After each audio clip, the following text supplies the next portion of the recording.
And you know what I watched, Caitlin, yesterday?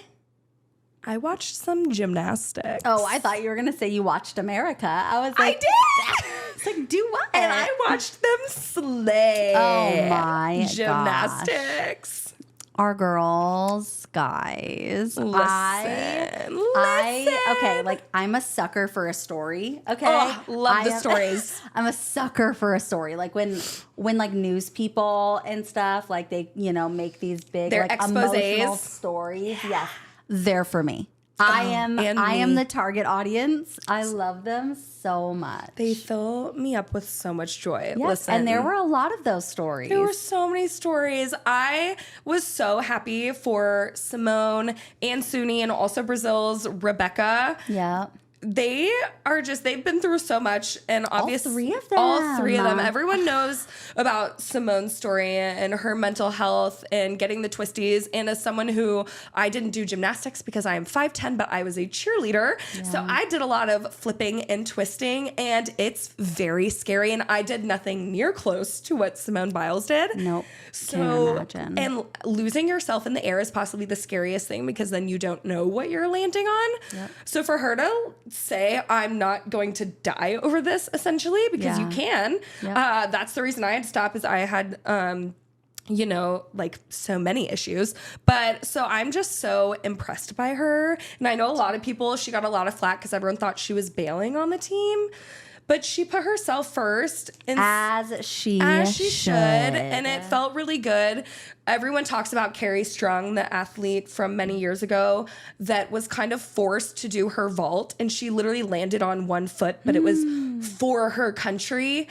And it's just so sad, though, because she was a little girl. She was not even 18 yet. And that's so sad to have that pressure. So the fact that Simone was so mature to come out, and then she supported all the girls. So it felt so good. I didn't think I was going to see her again. I mean, I don't know back then. I don't know how you come back from that. And so it's just been so impressive to watch her this season dominate like she usually does. Well, and that's what I was going to say is like, because like the thing about like Rebecca Andrade, I don't know how they pronounce it. I know, I don't want to say it wrong, so I just said her first name. Rebecca, we love her. We love Becca.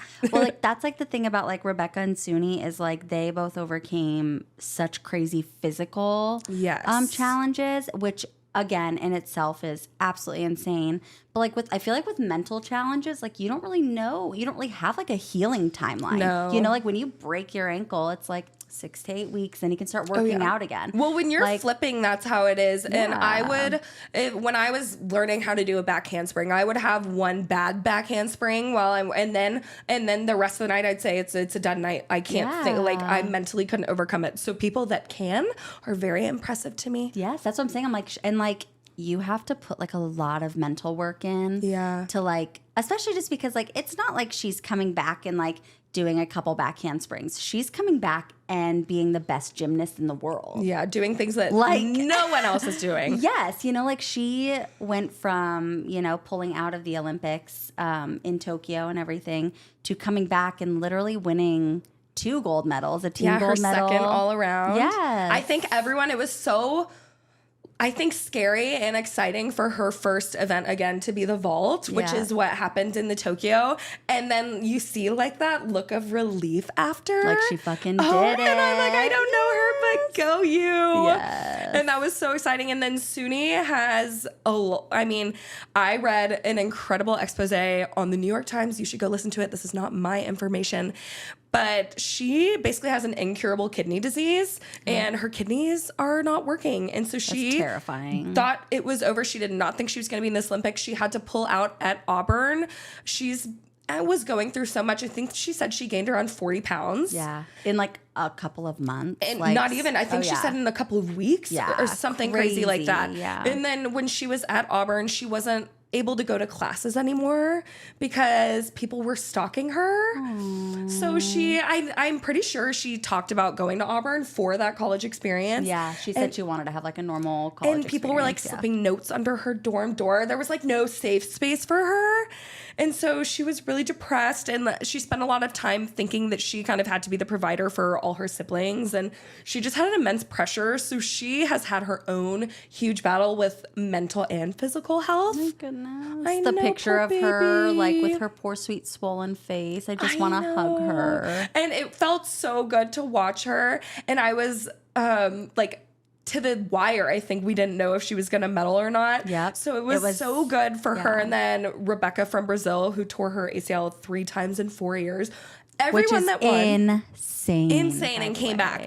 So for all 3 of the people that medaled to have gone through like immense struggles these past few years in between the last Olympics. I know, it's so cute. It just shows the resilience and strength of women and athletes. And I just, man, that stuff is so badass to me. Like the stuff that they do is so hard, and you train so hard, and it takes up all your life. Like, yes, and to come back like after such hard physical, mental, emotional like trauma. In front of the world. Yes. You have everyone talking about you all the time. Yes. And people were horrid to her. Yes. And then for the U.S. women to come back and win as a team.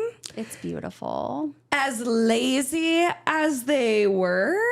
Ew. Mykayla Skinner. Lazy, not hard workers. Olympic champions. Baby. My favorite part was them asking what their team name was, and they said F around and find out. And then Simone went on Twitter and said, it's actually the Golden Girls because we're the oldest gymnast team. I was like, oh, she was piping hot from that. Yeah. Yeah, so Mykayla Skinner had a few words. She went on YouTube in a now deleted video and decided to say that besides Simone, everyone was lazy and lacked discipline. A whole bunch of stuff like that. The thing that I hated about it was that she pretty much said that it was literally because their coaches didn't verbally abuse them anymore. Yes, we are on the same wavelength, honey. I'm like, that's crazy. I love the Olympics. My family and I have always been very obsessed with the gymnastics side of things. Like my family and I have always watched the women. Nastia Lukin and Shawn Johnson were my favorite growing up. I wanted to be a gymnast. My height did not agree. But the Karolis were the top dogs. And they were also protecting that, terrible human being. And ever since, they made safe sport and are protecting these athletes, she basically came on and said that they're soft because they're not getting like screamed at, abused, like degraded, mentally beat down, starved. And so it just goes to show that however lazy you think they are because they aren't with, terrible human beings anymore, we still got the gold, baby. Yes. Mental toughness, can be built without abuse. Yes. When you're being abused, in an athlete situation, in the way that they were, you're surviving. That's not mental toughness. You're doing what you physically have to do to get through. Yeah. What they've overcome over the last few years with new wonderful coaches, that's mental toughness. So people that are supporting you, there's tough love and there's abuse. Yes. And they are not the same. And you can love someone and have tough conversations and be a tough coach, but you don't have to be an evil coach. Yeah. And it's all about the kids because all the little girls look up to them. So I'm just so glad that now all the little girls in gymnastics can be like, it's okay. You are safe. You are loved. You are powerful. And you can win a gold medal, baby. Yes. And I love it too because you have so much representation in the 5 girls that were there and stuff like that. You have Jade, who's the sweet little blonde white girl. She's so cute. You have freaking Simone. Jordan Childs. Yep. Who's the best of both worlds. Yes. You have Suni for all the beautiful little Asian American babies with little Asians. And it's just, you get to, I remember being little and it's one of the things I'm not, how do I put this?